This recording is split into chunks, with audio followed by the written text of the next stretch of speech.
A photograph from nearly 60 years ago, showing a little American girl standing in a trash can, has been circulating the internet for a long time. Next to the child is a poster that reads, "Throw your ugly children in here." To a modern person, the picture seems like someone's cruel joke. Is it conceivable that half a century ago you could put a child in a basket in the street like some kind of trash? An unwanted thing? This picture is by no means the result of someone's cruel joke. It was taken as a protest against the Freak Act, which has been in effect in the United States for a century. Passage of the law. At the end of the 6th century, in a number of American cities was adopted a law, according to which people with disabilities, physical defects or appearance, which can cause disgust to others, were forbidden to appear in public places. Those who dared to violate the law were subject to fines of $1 to $50.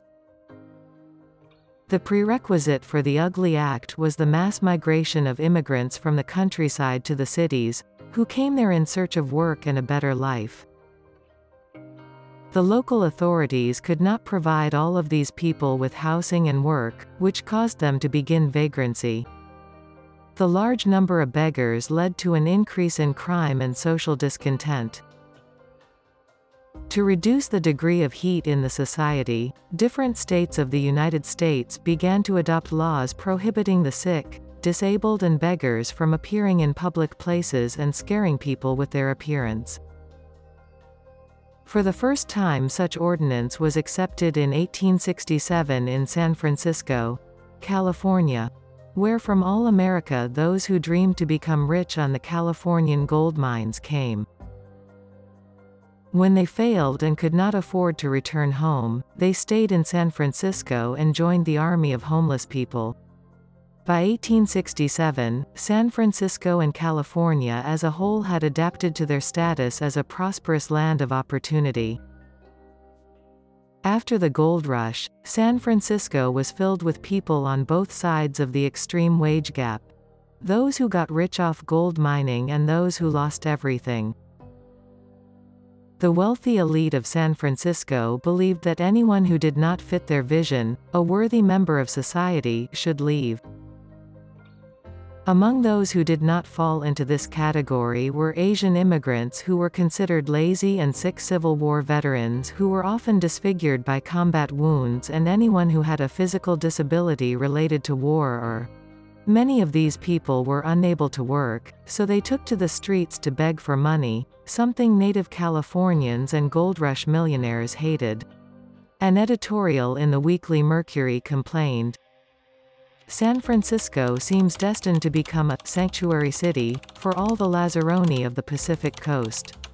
When you walk through our streets, the eye is struck by the frequent appearance of crippled creatures, the audacity of which is comparable only to the disgust of their ugliness. Until the beneficiary is completed, some shelter must be found for these ugly objects of horror." In the 1880s, the Ugly Law took effect in Chicago, New Orleans, and Denver.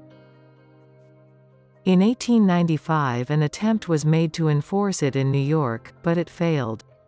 After a while, in the city of the Yellow Devil, the law did pass, but with softer wording, where disabled people and beggars were not called freaks, but people with cognitive disabilities. Punishment for violation. Adopting the law, its supporters did not hide the fact that they planned to use it to clear U.S. cities from unsightly people, cripples, beggars, people with deformities, congenital or acquired defects. Those who fell under the action of the decree were forbidden to appear on the streets, on public transport, in stores and other crowded places.